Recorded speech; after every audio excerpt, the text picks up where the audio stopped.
پڑھ کر دیکھو 1236 عیسوی سے لے کر 1240 عیسوی تک اسلام کی یہ شہزادی، یہ مسلمان بیٹی دنیا کے اندر پہلی خاتون بنی ہے جس نے تخت پر بیٹھ کر، گدی پر بیٹھ کر راج کیا ہے، حکومت کی ہے، بھارت میں حکومت کیا ہے، دہلی میں بیٹھ کر سلطنت کو چلایا ہے، 4 سال 1236 سے 1240 تک ملک کو چلاتی رہی، جنگیں لڑتی رہی، لیکن نہ اپنے پردے پر آنچ آنے دی، نہ اسلام پر آنچ آنے دی، نہ تہذیب کو کھویا ہے، نہ تمدن کو کھویا ہے، نہ جو آباء و اجداد سے شریعت ملی تھی اس پر آنچ آنے دی ہے، نہ ماں باپ کی عزت کو پامال کیا ہے، نہ اپنی تہذیب کو کھویا ہے، پیغام دے دیا ہے، اے دنیا والوں یاد رکھنا، اگر بیٹی پردے کا اہتمام کر کے زندگی گزارنا چاہے حاکم بھی بن سکتی ہے۔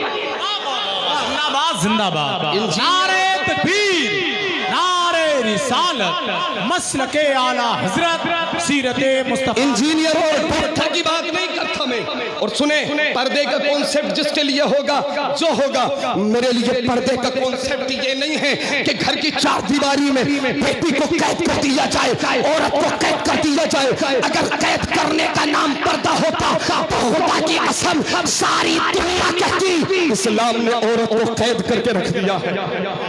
عورت کا قید نہیں کیا مذہب اسلام نے، پردے کا کانسیپٹ قید کرنا نہیں ہے۔ اگر پردے کا کانسیپٹ قید کرنا ہوتا، گھر کے اندر باپ ہوتا ہے، بھائی ہوتا ہے، بیٹا ہوتا ہے، جن سے پردہ ہے ہی نہیں، جن سے پردہ، سگے بیٹے سے پردہ تھوڑی کیا جائے گا، سگے باپ سے پردہ نہیں کیا جائے گا، سگے بھائی سے پردہ نہیں کیا جائے گا۔ کوئی کرتا ہے تو اچھا ہے، نہیں کرتا ہے تب بھی ٹھیک ہے، لیکن گھر کی 4 دیواری کے اندر قید کرنا اس کو پردہ نہیں کہتے۔ پردہ کرنے کا مطلب ہی یہ ہے کہ پردہ کیا جائے، پردے کا اہتمام کیا جائے، نقاب ڈالی جائے، اپنے جسم کو چھپایا جائے، اپنی عزت کو چھپایا جائے، اپنی عزت کو پامال ہونے سے بچایا جائے، اپنی عزت کا خیال رکھے، تعلیم بھی حاصل کرے، حکومت بھی کرے، تجارت بھی کرے۔ اگر کوئی کہتا ہے کیسے کرے تو میں نے کہا نادان، تو بھول گیا ہے 895 عیسوی ہے، سرکار عالم صلی اللہ علیہ وسلم ملک شام تجارت کے لیے گئے ہیں۔ مال کس کا لے کر کے گئے ہیں؟ تجارت کس کی کر رہے ہیں؟ سامان کس کا ہے؟ تجارت کس کی کرنے جا رہے ہیں؟ حضرت خدیجہ الکبریٰ ہے۔ کون ہے؟ نبی کی بیوی نہیں ہے، نبی کی زوجہ نہیں ہے، نبی کی بہن نہیں ہے، نبی کی بیٹی نہیں ہے، ایک عام خاتون ہے۔ مال خدیجہ کا ہے، مصطفیٰ لے کر چلے ہیں، تجارت کی ہے، تجارت کرنے کے بعد آئے ہیں تب نکاح ہوا ہے خدیجہ سے، تب نکاح ہوا ہے خدیجہ سے۔ پتہ چلا اگر پردے کا اہتمام ہو تو بیٹی تجارت بھی کر سکتی ہے، پردے کا اہتمام ہو بیٹی ڈاکٹر بھی بن سکتی ہے، پردے کا اہتمام ہو بیٹی انجینئر بھی بن سکتی ہے۔ اور سنو، بس 2 منٹ کی گفتگو اور سنو، حضرت خدیجہ الکبریٰ رضی اللہ تعالیٰ نے، ادھر میں نے بتلایا ہندوستان کی شہزادی ہے، 1236 سے 40 تک حکومت کی ہے۔ اس کے علاوہ ایک اور خاتون ہے، نام شجر الدرر ہے، مصر کی رہنے والی ہے، مملوک سلطان کے یہاں پر مملوک سلطانہ ہے، 80 دن حکومت کی ہے، منگولوں سے جنگ کی ہے، 80 دن حکومت کی ہے، صلیبی جنگ میں حصہ لیا ہے، شجر الدرر ہے، پردے کا اہتمام کیا ہے، حکومت چلا رہی ہے، حکومت کی بنیاد رکھی ہے، حکومت چلا رہی ہے۔ میں پوچھتا ہوں کون کہتا ہے بیٹی کچھ نہیں کر سکتی؟ خدا کی قسم بیٹی حکومت بھی کر سکتی ہے، بیٹی انجینئر بھی بن سکتی ہے، بیٹی ڈاکٹر بھی بن سکتی ہے، لیکن بیٹی کو پردے کے اہتمام کے ساتھ پڑھایا۔ سبحان اللہ، سبحان اللہ۔ آخری جملوں میں بات سنیں، آخری جملوں میں بات سنیں، بس لاسٹ جملوں میں سنیں۔ بیٹی کو پڑھاؤ، ہماری بہن بیٹیوں کے آپریشن ڈیلیوری ہوتی ہے، یہ بڑا سخت، یہ بڑی اہم چیز ہے۔ ہمارے یہاں پر کتنی بچیوں کی، کتنی بیٹیوں کی، بہنوں کی سرجری ہوتی ہے، ڈیلیوری ہوتی ہے۔ ایک ہندو ڈاکٹر ہے، غیر مسلم ڈاکٹر ہے، ہماری بچی کے جسم کے کپڑے کو ہٹا کر کے ہماری بہن کے جسم کو ہاتھ لگایا جاتا ہے، آپریشن کیا جاتا ہے۔ غیر مسلم ڈاکٹر اپنی آنکھوں سے وہ جسم دیکھ رہا ہے جس کا جسم کسی نے نہ دیکھا، اپنے ہاتھوں سے چھو رہا ہے، بے ادبی کر رہا ہے، کتنے غلط انداز میں جسم کو چھو رہا ہے۔ کاش ہم نے اپنی بیٹیوں کو ڈاکٹر بنایا ہوتا، اپنے گھر کی بچیوں کو سرجن بنایا ہوتا، ہمارے گھر کی بیٹی کا آپریشن ہمارے گھر کی بیٹی کر رہی ہوتی، ہمارے گھر کی بہن کے جسم کو ہمارے گھر کی بہن چھو رہی ہوتی، لیکن افسوس ہم نے ایسا کوئی کام نہیں کیا۔ اور اس کے ذمہ دار جی اب آپ ائمہ حضرات کو مان لینا، علماء کو مان لینا، اس کا ذمہ دار آپ مان لینا کہ اسٹیج پر جو بیٹھے ہیں یہ سب نہیں، اس کے ذمہ دار ہماری قوم کے شرفا ہیں، امیر ہیں، جو مالدار ہیں وہ ہیں، اینٹ کے بھٹے لگاتے ہیں، پیٹرول پمپ لگاتے ہیں، پلوٹنگ کے کام کرتے ہیں، زمینیں خریدتے ہیں، کاروبار کرتے ہیں، کوئی ایک ادارہ ایسا قائم نہیں کرتے جو کہ ہماری بیٹیاں تعلیم حاصل کر سکے، ایک ادارہ ایسا نہیں بنا سکتے جس میں ہماری بیٹی ڈاکٹر بن سکے۔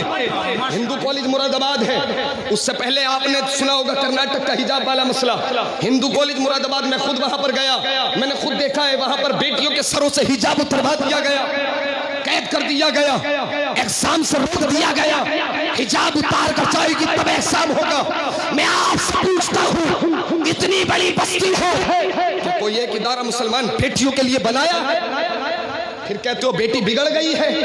یاد رکھے حضرت عمر نے کہا تھا اگر حاکم کے ہوتے ہوئے کوئی چور چوری اس لیے کرتا ہے کہ وہ بھوکا تھا تو ہاتھ کاٹ لیے جائے حاکم کے۔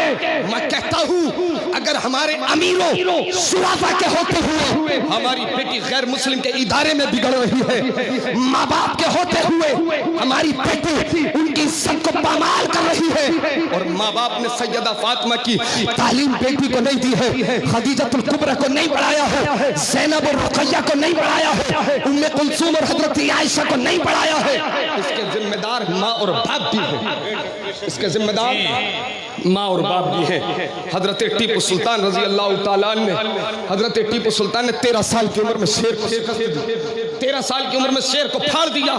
نواب حیدر علی کو پتہ چلا، باپ تھے نواب حیدر علی، اپنے گھر پہنچے، اپنی بیوی فاطمہ سے کہا مبارک ہو تمہارے بیٹے نے بڑا کام کیا ہے۔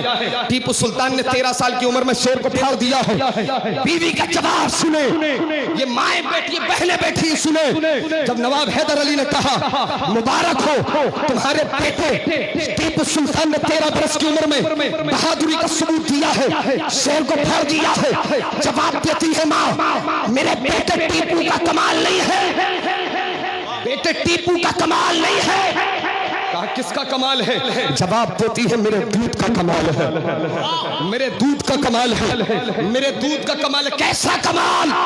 جواب دیتی ہے جب جب دودھ پلایا ہے وضو کر کے پلایا ہے، جب جب دودھ پلایا ہے پردہ کر کے پلایا ہے، جب جب دودھ پلایا ہے گھر کے اندر پلایا ہے۔ آج دیکھیں بیٹی بگڑتی ہوئی نظر آ رہی ہے، بیٹا بگڑتا ہوا نظر آ رہا ہے۔ ذمہ دار وہ ماں بھی تو ہے جو کھلے میں دودھ پلا رہی ہے، ذمہ دار وہ ماں بھی تو ہے جو باپ اور بھائی اور پڑوسی اور چھت کے اوپر کھڑے ہونے والے لوگوں کے سامنے آنگن میں بیٹھ کر اپنے بچے کو دودھ پلا رہی ہے۔ ذمہ دار وہ باپ بھی تو ہے اپنی بچی کو اسکول میں 15 اگست اور 26 جنوری کے نام پر چھوٹی سی 8 سال کی بچی کو ڈانس کرتے ہوئے دیکھ رہا ہے۔ ذمہ دار وہ باپ بھی تو ہے اپنی بچی کو گھٹنوں سے اوپر اسکرٹ پہنا کر کے اسکول پڑھنے بھیج رہا ہے۔ ذمہ دار وہ باپ بھی تو ہے جو اپنی بیٹی کے سر سے دوپٹہ ہٹا کر اسکول پڑھنے کے لیے بھیج رہا ہے۔ ذمہ دار وہ باپ بھی تو ہے جو اپنی بیٹی کے ساتھ ٹی وی کے سامنے بیٹھ کر گانے اور فلمیں دیکھ رہا ہے۔ ذمہ دار وہ باپ بھی تو ہے جو ٹی وی کے سامنے بیٹھ کر ننگی عورتوں کا ناچ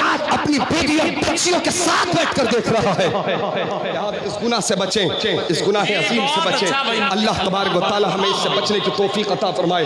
اس سے بچیں، ادارہ قائم کریں، چندہ کر کے پوری بستی مل کر مدرسے کافی قائم ہو گئے۔ ایک بستی میں ایک مدرسہ کافی ہے، ایک بستی میں ایک ادارہ کافی ہے۔ ٹرینڈ چل گیا ہے، لڑکیوں کے مدرسے کھل رہے ہیں، لڑکوں کے مدرسے کھل رہے ہیں، چندے کرنے شروع کر دیے۔ نہیں، کافی ہو گئے، کافی ہو گئے۔ جس بستی میں مدرسہ نہیں ہے اس بستی میں کھولو۔ اگر کسی بستی میں ایک مدرسہ ہے ضرورت نہیں ہے دوسرے کی، کسی بستی میں ایک ادارہ ہے ضرورت نہیں ہے دوسرے کی۔ اب ضرورت ہے آپ ایجوکیشن کے لیے اسکول کھولو، اسکول کے اندر دینی تعلیم کے ساتھ دنیاوی تعلیم، یہ دونوں مرج کر کے تعلیم شروع کراؤ۔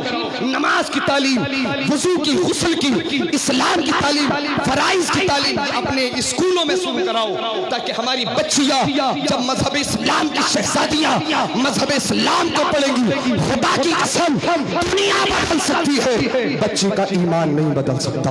اللہ تبارک و تعالیٰ میں نے جو کہا آپ نے سنا, اغلاط سرزد ہو گئی ہیں, مولا ان سب کو معاف فرمائے.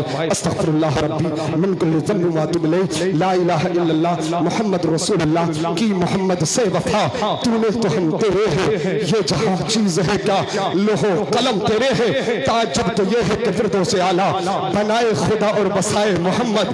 تماشا تو یہ ہے کہ دوزخ کی آتش جلائے خدا اور بجھائے محمد. خاک ہو جائے اتو جل کر مگر ہم تو رضا, دم میں جب تک دم ہے ذکر ان کا سناتے جائیں گے. وما علینا الا البلاغ. استغفر اللہ الا باللہ. السلام علیکم ورحمۃ اللہ. صاحب زندہ باد. ماشاء اللہ سبحان اللہ, بہت اچھا پیغام حضرت نے دیا ہے. ظلمتیں کیا ہیں اندھیری بستیاں بتلائیں گی.